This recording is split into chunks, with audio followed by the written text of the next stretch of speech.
Assalamualaikum warahmatullahi wabarakatuh. Perkenalkan, nama saya Winas Nabila dengan nomor induk mahasiswa 22210090. Pada kesempatan kali ini, dalam video kali ini saya tidak sendiri.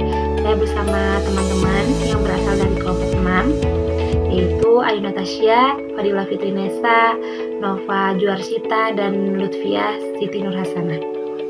Pidato atau public speaking sangat penting dalam komunitas publik karena memungkinkan seseorang menyampaikan pesan, informasi, atau ide kepada audiens atau orang banyak. Nah, ada beberapa alasan mengapa pidato penting dalam komunikasi publik. Yang pertama, menyebarkan informasi pengetahuan. Yang kedua, menginspirasi dan memotivasi. Yang ketiga, memaparkan ide atau gagasan. Yang keempat, membangun persaudaraan atau solidaritas. Yang kelima, adanya atau menciptakan suasana kondusif. Dan yang terakhir, memperkuat kepemimpinan dan juga keterampilan berkomunikasi. Itu pidato dalam komunikasi publik. Selanjutnya ada unsur-unsur pidato. Yang pertama ada salam pembuka. Ini kenapa dijadikan nomor 1 karena merupakan awal dari sapaan orang yang sedang berpidato. Yang kedua ada pendahuluan. Selanjutnya materinya adalah unsur-unsur pidato. Yang pertama unsur pidato itu ada salam pembuka. Kenapa demikian salam pembuka? Karenanya di dalam salam pembuka itu adanya awal menyapa atau awal pembuka untuk menyapa audiens. Yang kedua ada pendahuluan. Selanjutnya setelah ada pendahuluan ada isi. Setelah isi penutup. Setelah penutup salam penutup. Kenapa berbeda? Karena kalau penutup itu akhir dari pidatonya. Kalau salam penutup ungkapan salam perpisahan kepada audiens. Seperti itu. Terima kasih. Assalamualaikum warahmatullahi wabarakatuh.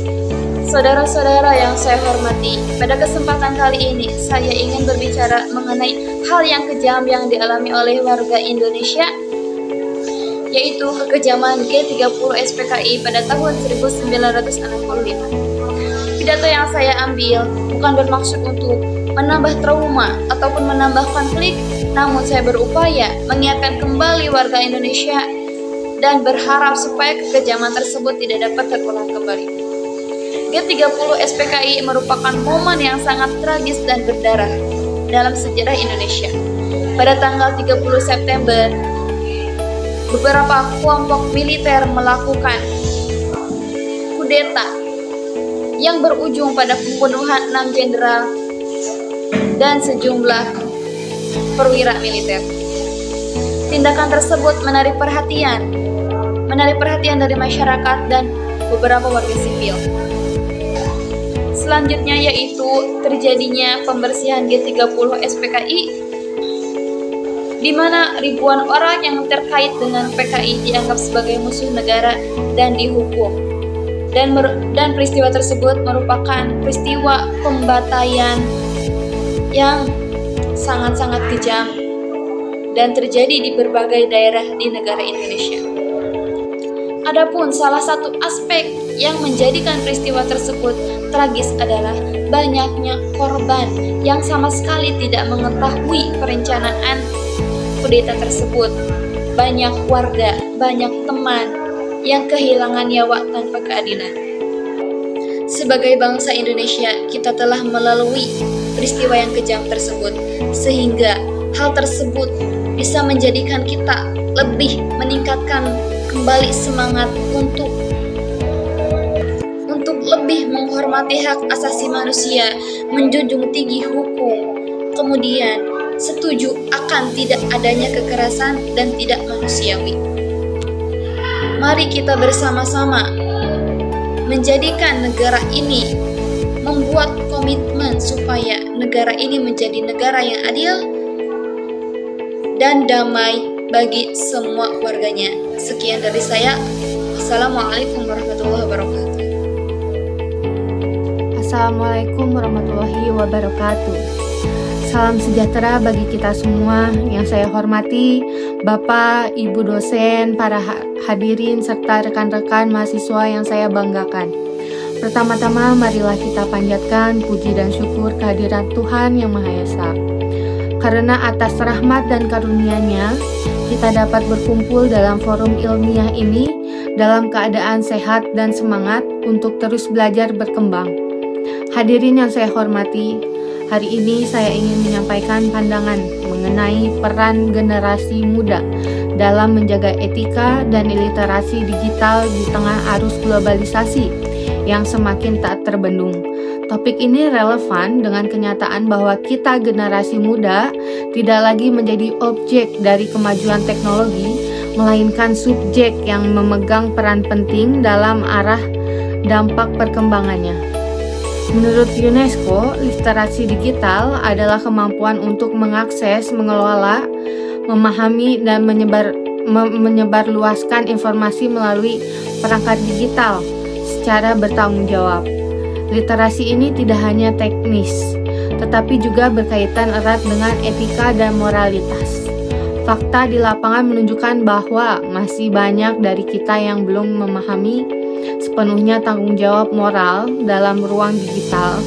Penyebaran hoaks, ujaran kebencian, hingga budaya saling menjatuhkan lewat media sosial menjadi bukti bahwa digitalisasi tanpa etika adalah bencana sosial.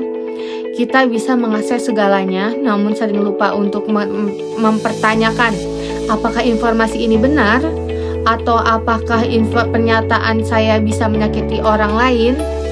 Hadirin yang saya banggakan, sebagai mahasiswa, kita memiliki tanggung jawab intelektual dan moral untuk menjadi pelopor dalam menciptakan ruang digital yang sehat dan produktif. Peran ini dapat dilakukan melalui 3 cara, yaitu yang pertama, menjadi pengguna digital yang kritis. Artinya kita tidak hanya menerima informasi secara pasif, tetapi menganalisis dan memverifikasi sebelum menyebarkannya. Yang kedua, berperilaku etis dalam interaksi digital. Dalam ruang maya, nilai-nilai sopan santun, toleransi, dan empati tetap harus dijaga. Ketiga, menjadi agen perubahan dengan menyebarkan konten-konten positif yang membangun. Sebuah postingan edukatif bisa berdampak lebih besar daripada ribuan komentar negatif. Sebagai penutup, saya ingin mengutip pernyataan dari filsuf digital masa kini, Howard Religion. Digital citizenship is not just about self-safety. It is about verification and contribution to the common good. Mari kita tidak hanya menjadi pengguna media digital, tetapi juga pencipta budaya digital yang beretika, cerdas, dan berdaya guna bagi masyarakat luas. Terima kasih atas perhatian hadirin semuanya. Wassalamualaikum warahmatullahi wabarakatuh. Nah, teman-teman, itu adalah salah satu contoh berpidato atau teks pidato yang telah disampaikan, yaitu pidato bersejarah dan pidato kontemporer. Lalu, apalagi nih yang akan disampaikan oleh kelompok 6? Berdasarkan analisis pidato bersejarah berjudul Sejarah PKI di Indonesia, pidato ini membahas tragedi G30 SPKI pada tahun 1965. Pidato ini memiliki peran dalam mengingatkan kembali sejarah kelam bangsa Indonesia dengan tujuan utama yaitu untuk mengedukasi, merefleksi, dan mencegah agar peristiwa serupa tidak terulang kembali. Pidato ini disampaikan dengan pendekatan yang dewasa dan penuh empati sehingga relevan untuk membangun kesadaran sejarah dan nilai-nilai kebangsaan. Isi pidatonya menjelaskan kronologi peristiwa, dampak kekerasan yang meluas, serta ketidakadilan yang dialami banyak korban. Dalam pidato ini terdapat pesan moral nasional yang menekankan pentingnya menjadikan sejarah sehingga pembelajaran harga dengan fokus pada penghormatan terhadap hak asasi manusia dan perdamaian. Struktur pidato tersusun rapi mulai dari pembukaan yang jelas, isi utama yang informatif, hingga penutup yang mengajak masyarakat belajar dari masa lalu. Gaya bahasa yang digunakan dalam pidato ini juga bersifat lugas dan komunikatif dengan retorika yang menyentuh emosi, membangun kredibilitas, dan menyajikan fakta.